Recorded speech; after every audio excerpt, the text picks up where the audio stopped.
Hello, Connecticut, and welcome to the Paid Leave Podcast.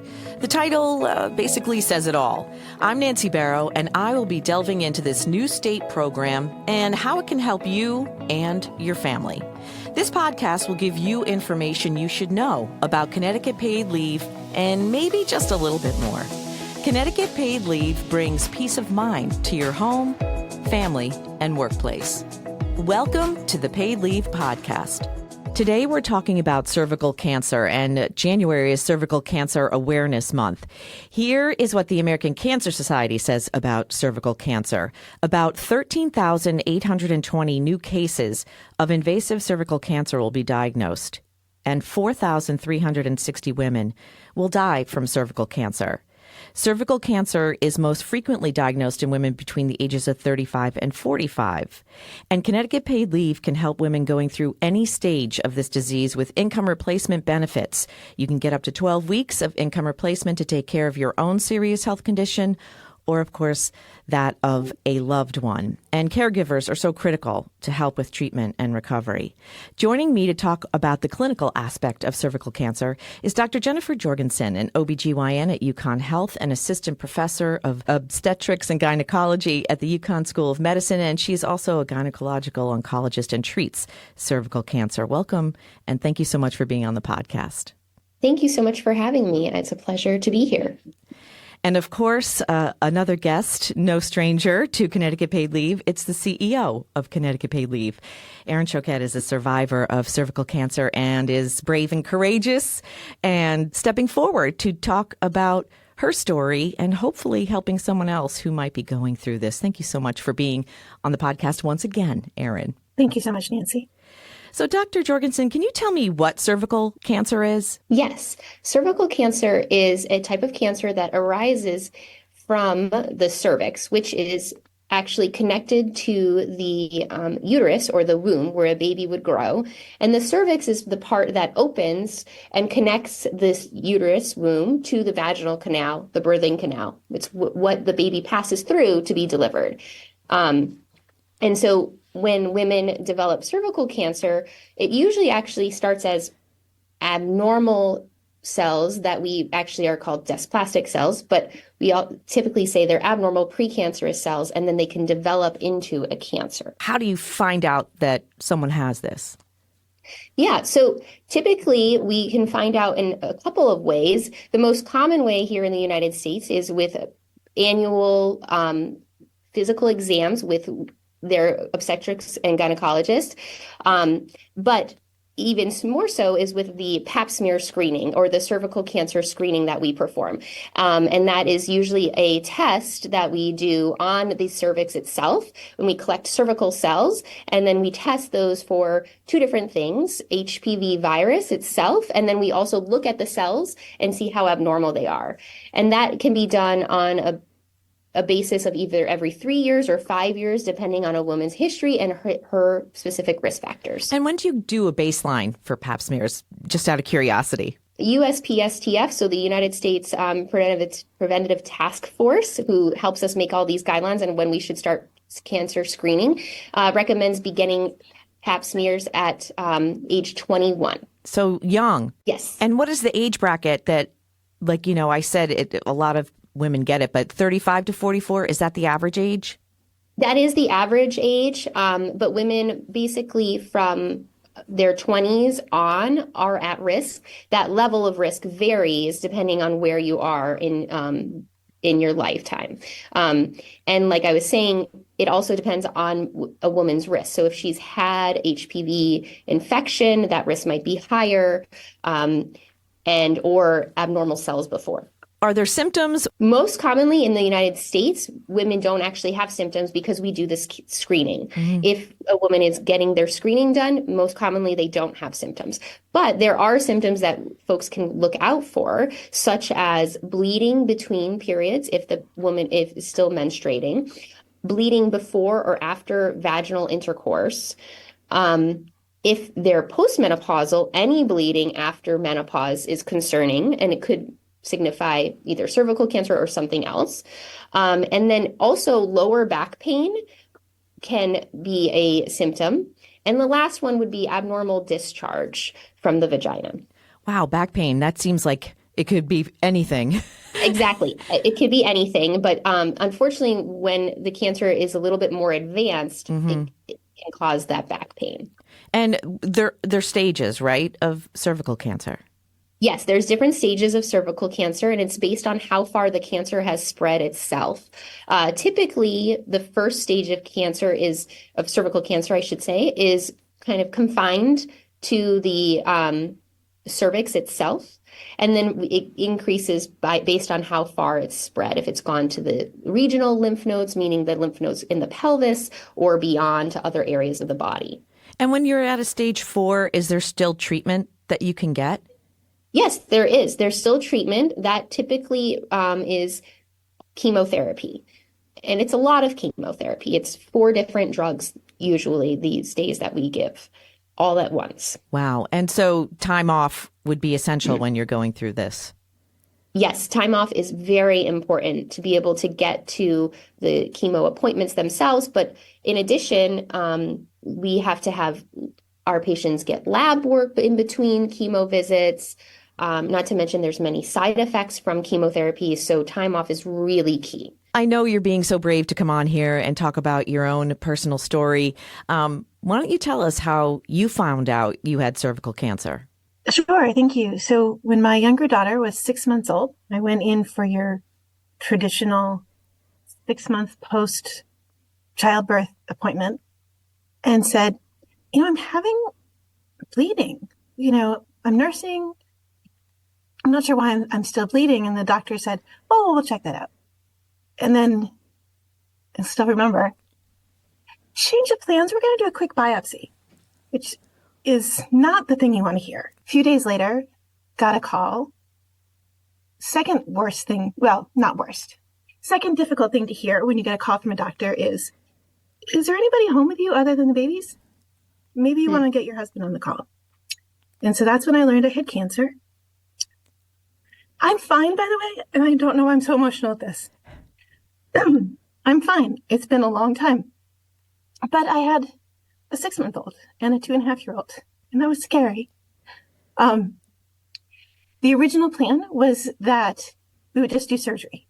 And at the time, it seemed like, because I had been getting pap smears and I had been following up, and I just had a baby. Everyone had been looking at my interiors for quite a while.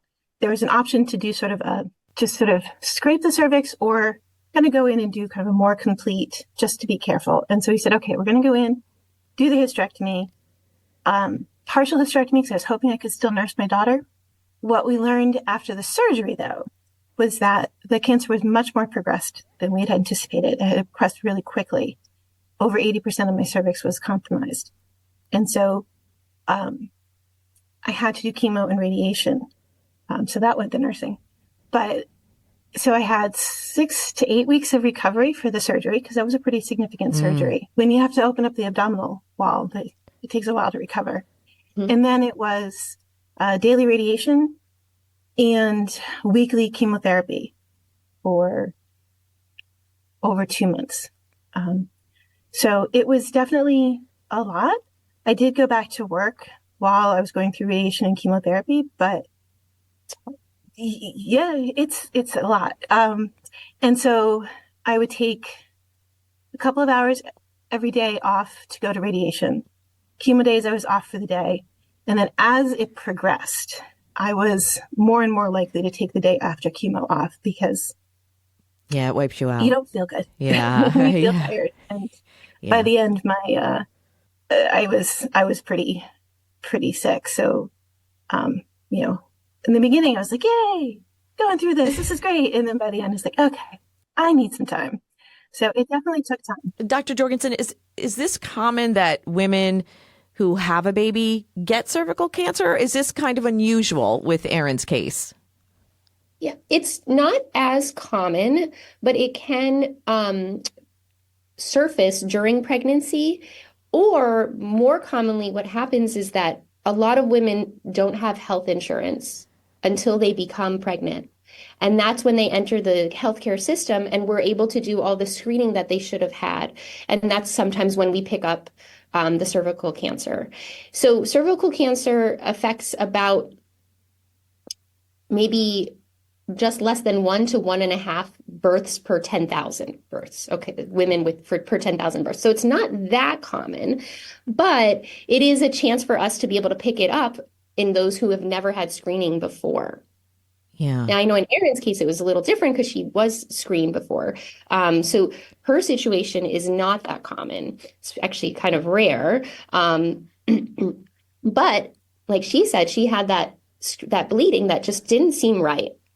And so she did the right thing. She went to the doctor and said, hey, I have this bleeding. I don't know why. It doesn't make sense to me. And, I think that's a really important point of her story for others to pick up on. If something doesn't feel right, be persistent, go to the doctor and get checked out. And how important was it, Erin, for you to have a support group at home? And I know that you had caregivers helping you. How important was that for your recovery? Oh, it was priceless. Between my husband, my parents, my brother, my sisters-in-law, even the daycare providers where my daughters were going to daycare, friends, everybody rallied around to help with taking care of the girls, to help with making sure that we had food. My best friend arranged for a house cleaner to come for me, so that it was the best part of chemo day was I would come home to a house that had been professionally cleaned. It was lovely. One of the most generous things that happened, though, is the people I was working with, because I had my daughter, and I had only been with the state for a little over a year when she was born. And so I had sort of saved up all my paid time off, and we had kind of planned for being home after she was born. And I had just recently gone back to work, and I just sort of started to rebuild my PTO bank when all of this happened. So I had no time. And that's, bills don't stop, and daycare didn't stop, and everything else didn't stop while I was going through this. And so my coworkers at the state were incredibly generous and donated time to me, so that even though I had no sick time available, they donated time so that all that time that I was taking off, I could still receive a paycheck, which was amazing. And it's been a long time, but I still have the list of all the people who did that for me, and I thank them every day. This was long before paid leave came around. And so, I had to rely on the generosity of my coworkers to kind of be able to get through that piece of it. Now that you're CEO of Connecticut Paid Leave, do you feel a sense of, I don't want to say responsibility because that's a big word to use, but that you're paying it forward in a way that you're helping other women that are going through cervical cancer? You've been there. You've been a patient. I really do feel that responsibility. I was very fortunate. I'm a lawyer. I worked for a great company, or for a great agency. I knew what my rights were under FMLA. I had wonderful people who were helping. So we were able to get through this, and I was able to focus on recovery and taking care of my family. A lot of people don't have those benefits. And so it's really important to me. It's one of the reasons that I'm so happy to be working with the authority, is to make sure that people know what their rights are. Make sure that people know that there are resources available. They don't have to go through this alone. They can get the help they need. They can make sure that they can still put food on the table and get gas in the car so they can get to their appointments while they're going through all of this. And the caregivers can also take the time off to help them, which is, I think, so essential too, because that's the way that you get through your treatments and recovery. How important is that, doctor? How important is that for recovery? Oh, it's so important. Our patients, a lot of the time, they can't drive home after a whole day of chemo, partly because we give medication that makes them sleepy so that they don't necessarily react to the chemo. And then they've been there for 6 to 8 hours sometimes, depending on, or if it's, they'll get chemo, and then, like Erin was saying, then you go down and you get radiation the same day. And so it's a very long day. And it's really important for our patients to be able to have someone who can sit with them and be there with them. and just, kind of maybe distract them a tiny bit from what's going on, and then give them their ride home and help make sure they have a dinner. And it really is key to success.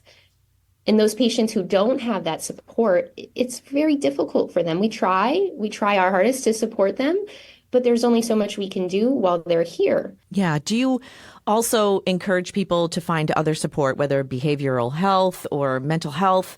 Absolutely. We have here at UConn Health in our cancer center, we have nurse navigators who are assigned to each patient, and they have a abundance of resources, different support groups depending on, young patients with cervical cancer, older patients with cervical cancer, not even necessarily, it doesn't even have to be cervical cancer. It could just be female genital cancers. They support each other. There's groups that have, young women who have children and cancer. Sometimes that's what they need. We also have a great psychologist here who's dedicated to our cancer center and our patients with cancer who are having difficulty to deal with their diagnosis and everything else going on. Rates of depression and anxiety at baseline in this country are pretty high. And so that can be exacerbated by a cancer diagnosis and dealing with all of how am I going to pay my bills? How am I going to do all of this and get treatment? And so that is really a key resource. And I would say that most cancer centers have those similar resources, and it's really important. What are your chances of getting cervical cancer again once you've had it? It depends on the stage of cancer that you had at diagnosis. So an early stage cancer has a very low risk of the cancer coming back once it's fully treated. A stage 3 cancer, which means it's more locally advanced, does have a pretty significant chance that the cancer could come back. Sometimes we tell patients about 20 to 30%, but it really honestly depends on how much cancer there was at the time of diagnosis. A stage 4 cancer, unfortunately, means it's spread beyond the pelvis and those lymph nodes that line our major vessels in the belly, is actually something that is not fully curable. We can often get patients to the point where they might be in remission for a while, but it will come back at some point. Erin, what was your diagnosis after everything was done? Do you still go back to see your doctor, or were you cleared after a certain amount of time? So I continued to see the gynecological oncologist for 5 years to make sure that everything stayed clear and that there were no other issues. As it turned out, I was diagnosed with colorectal cancer, and 4 years after all of this had happened, I was tested. There are certain diseases where you have a high likelihood of getting different types of cancer. I was tested and I did not show the genetic markers for that. However, it seems likely that there's something going on that made me have this sort of proclivity toward cancers. So thankfully, I don't have any more issues with the gynecological cancers. I continue to get pap smears on a regular basis now, but not a heightened basis. But the focus is now switched over to the colorectal side. So I'm a frequent flyer on the colonoscopies. I get those. I graduated though. I don't have to do them every year anymore. I can do them every other year, which is lovely. Yeah. But it's better to be tested and have things caught, particularly on the colorectal side, because you can get those caught quickly and get them resolved. So the ability to have people paying attention and seeing what's happening in your body is actually a huge gift. It's so much better than just having it be opaque and just wondering. So I just try and follow up with all of those recommended tests as much as I can. As Erin was saying, as oncologists, we also make sure that our patients are getting their colonoscopies, their mammograms. As much as we like to think we know a lot about cancer, which we do, unfortunately, we don't know everything. And as Erin alluded to, there probably is something genetic that's linking her to this propensity to develop a second cancer. It's just we don't know what that is yet. And so we are doing the best we can with what we have, which is the pap smear screening, the colonoscopies, the mammograms. What about clinical trials? There's certainly several clinical trials available for cervical cancer. Typically, it's the more advanced cervical cancers with adding immunotherapy to chemotherapy and seeing if that makes a difference. We actually So in medicine, anything new is within the last 5 to 10 years. So we newly have a trial that shows adding immunotherapy to chemotherapy for those patients with the advanced stage 4 disease really does make a difference. And so that was really exciting to see that. And we have seen our patients here in Connecticut really benefit from that 4-dose drug chemotherapy regimen that I was speaking about. We also have this special drug that helps to fight the growth of new blood vessels. And so that has also made a change in cervical cancer treatment.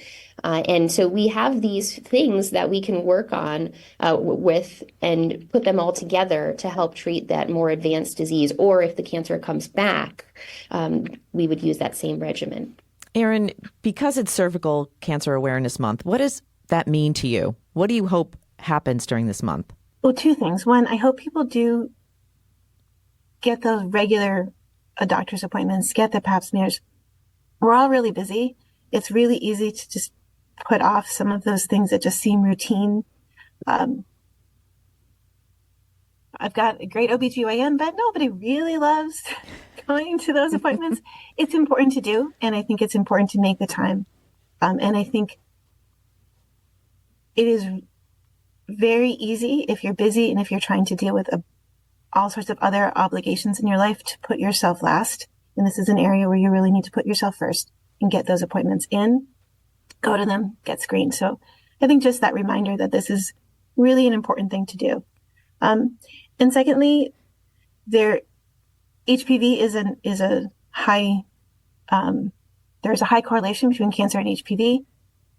There is a vaccine that you can give to your teenagers, boys and girls. And I think it's something that parents and their teens should really seriously consider doing. Again, boys and girls, because if you can prevent or avoid or minimize, bad things getting a hold in your body, it's just so much better than dealing with it after the fact. So those are the two things I would encourage people to think about. Yeah, Dr. Jorgensen, I was going to ask you about prevention. Yes. So I think Erin hit it spot on. The HPV vaccine is very effective in preventing those precancerous cells that I was speaking about from developing. And so I highly recommend that all parents consider vaccinating their boys and girls at an early age. We recommend starting at 10 to 11. You really want to get the vaccine in before the individual could be exposed to the HPV virus. And it's important to understand that the HPV virus can be transmitted just from skin to skin contact.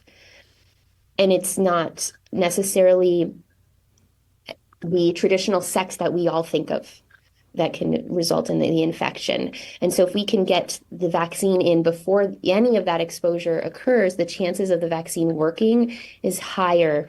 Now, that doesn't mean someone who's 16 or 17 or 18 shouldn't get vaccinated if they haven't been. They should definitely get vaccinated. And actually, we just changed recommendations for women up to age 45 if they haven't been vaccinated previously.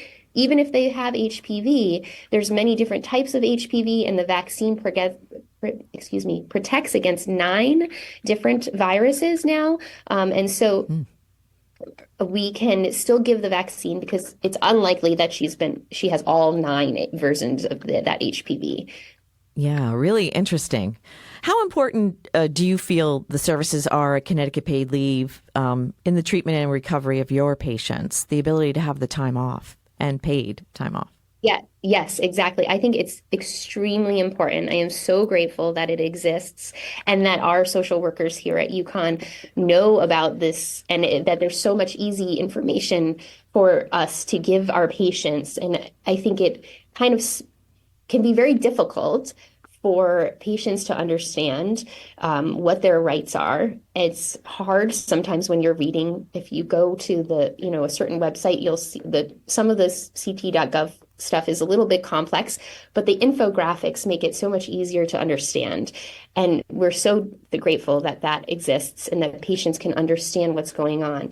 And I think even more so is as we alluded to, the ability for the caregivers to be able to take time off but also be paid for their time off. Several of my patients are able to utilize both resources, and it just makes the world of a difference. I think having that support also helps them to heal and make it through the chemo or the radiation or just recover from surgery. Surgery, as Erin was saying, is not a small feat, especially for cervical cancer. It is an open surgery. Even these days, when in the days of minimally invasive surgery, we know that open surgery is the better route for cervical cancer. And so it's still a big incision. It takes 6 to 8 weeks, sometimes even 12 weeks to recover. So having that ability to take that time off from work, get paid still, be able to pay your bills is really crucial. Yeah, I think the flexibility, too, of doing it in a block, like you said, if they really need it after surgery or if they want to do it intermittently or if they need a reduced schedule and they still need to work, like Erin, who was still working. Right. It's nice that we have that flexibility. Absolutely. And I think a lot of my patients have a similar experience. They try to work through radiation and chemo. And the radiation itself also, has side effects of fatigue and sometimes nausea, and they can't eat that well. And so then that leads to, being also tired. And they start off and they can work, but then it gets to the point where they need that flexibility that I just need to take a few more days than I did before. And it's great that we have that ability. Yeah, I think, Erin, we know how important it is, and we've seen people who use it, and it's really satisfying. I think it's one of those things where it's sort of that ounce of prevention. If you can take the time you need to get the recovery that you need to even in my situation, I was told after the first 6 weeks, we really think you should do this additional therapy, which is going to mean another month of radiation, another month of chemotherapy. I had the ability to do that. I had the ability to take the time. I didn't have the money worries because of the generosity of my coworkers. And I was like, yeah, okay. It was not fun. March was not fun, but I did it. But I can also see someone who says, I can't take another month off of work. I'll go with just what you said, but I'm not going to do the extra. And I'll basically risk, because that was what was presented to me. If you do this, your chances of recurrence are likely to be less. That's a terrible decision to have to make. And if the Connecticut Paid Leave Program can help people make the decision in favor of their health, make the decision in favor of their families, that is priceless. It's beautifully said. Yeah, that's just amazing. And Doctor, what do you hope for this month of cervical cancer awareness? I hope that women go to their gynecologist, get their pap smear screening on time and on a regular schedule. And as Erin was saying, also vaccinate your kids. If we can prevent this from happening, it is so much easier than having to deal with a cancer diagnosis.